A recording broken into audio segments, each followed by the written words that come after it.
So this was an important cultural expressionism, because back then cultural expression was shared through art and literature.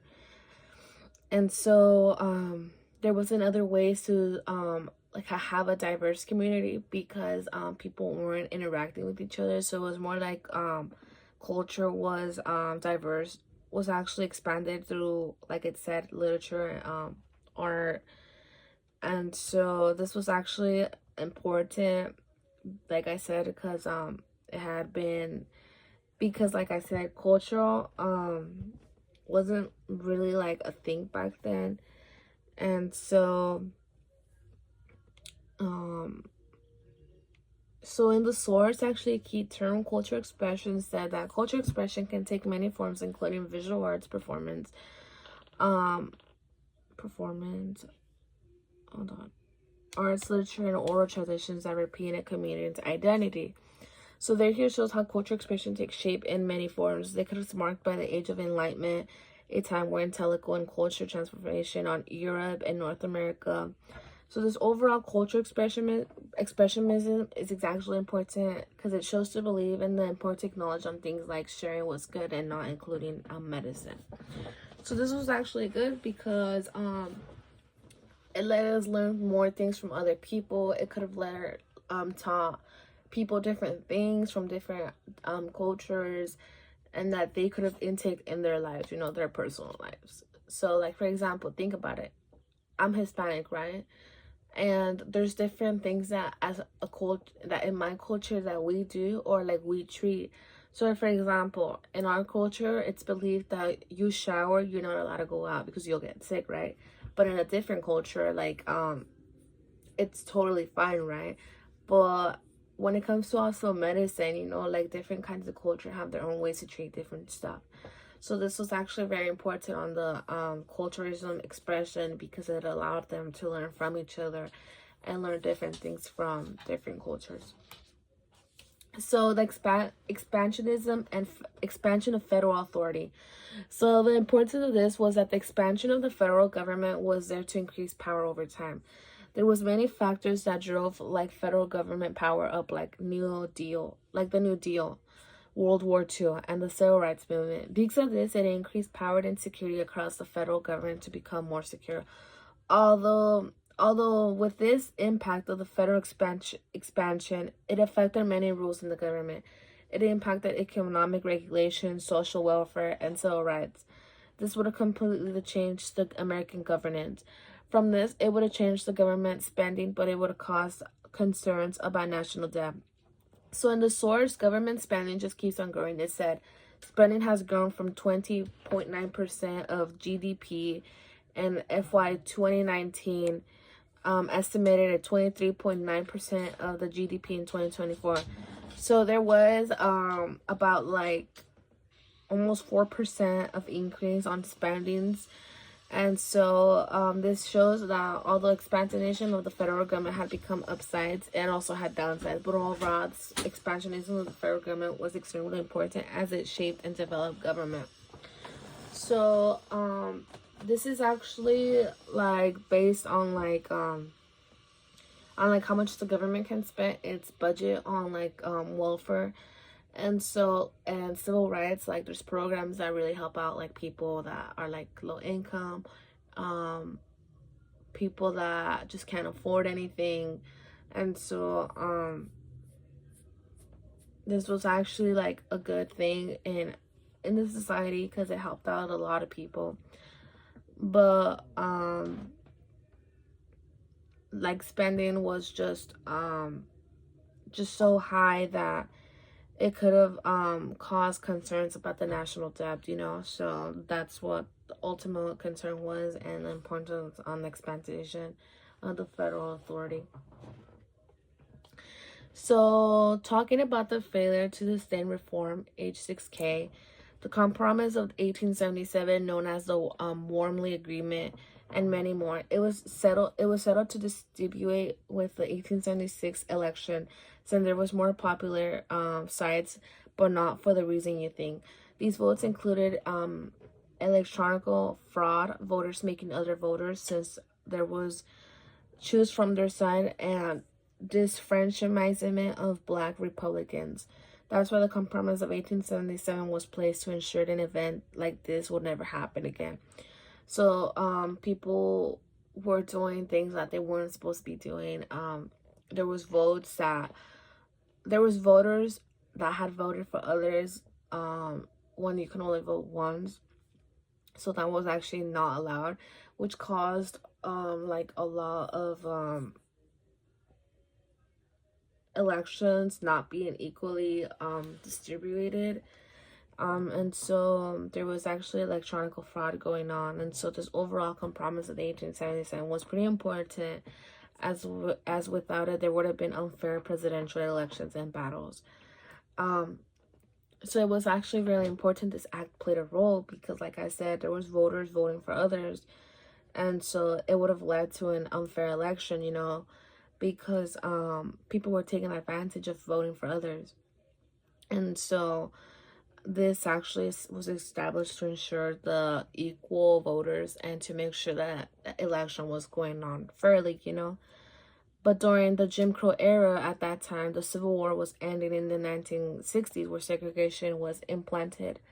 So this connected, like I said, although there was already ensuring of the protection of voters, there was still segregation going on later on in the 1960s that caused segregation. And so what segregation meant was that people were separated based on their race, right? And this also, during the segregation period era, many Blacks, African Americans, were not allowed to vote because they were either intimidated or threatened from losing their job, employment, housing, or anything. And so this actually discouraged a lot of Black people to not vote and not to continue. And so talking about the Jim Crow era, the laws would also limit their access in jobs, food, and other visual items. Eventually, the Jim Crow era would follow following the 1960s. And so the civil rights movement and the civil rights legislation would outlaw the Jim Crow eras. So overall, the Jim Crow laws made forced segregation as a way to continue racial acts against people of race.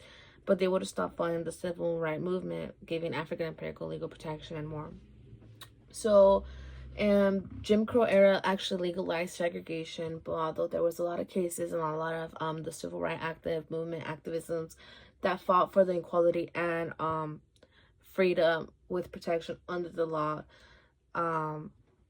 it actually granted, after they had already fought for everything, they were granted protection. And so this actually made people, a lot of minority groups and Black people, feel protected in many ways. And so they started practicing their citizen rights and had more resources, had more opportunities. Students started going to school. They were able to break out of the poverty cycle by being granted an education and pursuing it, and making a career out of it. And so there was a lot just going on during the segregation era that really, really impacted Black people's lives. So in conclusion, some of the topics I covered through this presentation was the amendments, which gave legal protection to you and your property along with the freedom of speech. Although although amendments were presented, they were still being violated because people weren't able to practice their rights. So the Black political participation, where groups of people were either race, religion, or allowed to write, vote, and other political topics. So like I said, we covered on how people of Black were allowed to vote, but like I said, there was still like corruption going on, which led to many like unequal elections. And so, and also not just that, but like I said, it led to segregation. And so segregation actually intimidated the Blacks from discouraging them from voting, because they would either take their job away, their employment, their housing, or school. And so talking about sharecropping, the tenant farmers were tenant farmers to bring their own resources, while sharecropping, the landlord provides that that you rent from them. So we're talking about that and how that was actually being taken advantage as well, because the property owner would rent it out, but then there was like profit out of it, but it was more towards the owner. And so the Freedom Bureau was an agency used to help formerly enslaved people. The impact of the freedom of Bureau actually played a role, because they actually helped out enslaved people to integrate to society by providing resources, but it was though all limited, so it wasn't like it like helped everyone out, but it did help out and impacted several people's lives. So racial violence and white supremacy are also both hate crimes and racial violence on people of culture, ethnicity, and gender. So while racial violence is cruel and unnecessary, it improves not just what you know, but it shows that you a wide variety of skill paths you can take. And so the culture expressionism is on teaching others and expressing your culture. And it was important too, because without others, I'm so sorry about that. The expansion of the federal government, it was important because without showing others your culture, we could have died out and seemed to seize the existence of, as there would be no one to know about. And so that was really important, like I said, because we had to learn from each other. And if we didn't learn from each other, like what could have society been, or like how could have America been, you know, since you only knew from you and not from others. And so the expansion of the federal government was also something that changed the United States as well. It allowed the government to do way more than they did before, as without the expansion. Who knows if we had healthcare or proper education. So this was actually important, because thanks to that, a lot of people actually actually receive healthcare and education for free. And this ultimately impacts America, right? Because it really does help out many communities, many families, many minority groups, and so it was just to ensure, you know, the right care for the people. And so this compromise of 1877 was settlement used to dispute about the presidential election of 1876. There was pressure put on people and exploitation that made the winning side completely destroy the other. And so the Jim Crow era was a time that the Civil War segregation happened. And so everything in life was now separated, like school, drinking fountains, buses, and more. And it was even more referenced by the Supreme Court with a policy that solidified the Jim Crow laws. And eventually this would be outlawed by the Civil Rights Movement that overthrew them, and the Civil Rights legislation would be established. So like overall, this was really important. The compromise of 1877, which allowed to dispute the presidential election, and also by destroying like, I guess, like the white supremacy of what was occurring. And so although that had already been over, then it led to the Jim Crow era, which added segregation, separating races into different things. They weren't allowed to ride the same bus. They weren't allowed to do certain things together. Not certain things, but it was more like they weren't allowed to do anything between each other, not even socialize. And so eventually the civil right outlawed it. And so thanks to the Civil Rights Movement, the Civil Rights Act, and the Voting Rights Society, America is the way it is today, because we are now allowed to you know, get along with each other, talk to each other, use the same restrooms, use the same buses, and go to the same education schools without having to feel that we are being segregated. Although racism still continues, right? But it wasn't how it was back in those times when African Americans were facing these hard moments. And so, once again, thank you so much for hearing my presentation, and I hope you guys enjoyed it, and thank you. And so this is my works cited. 1, 2, 3, 4. And once again, thank you so much.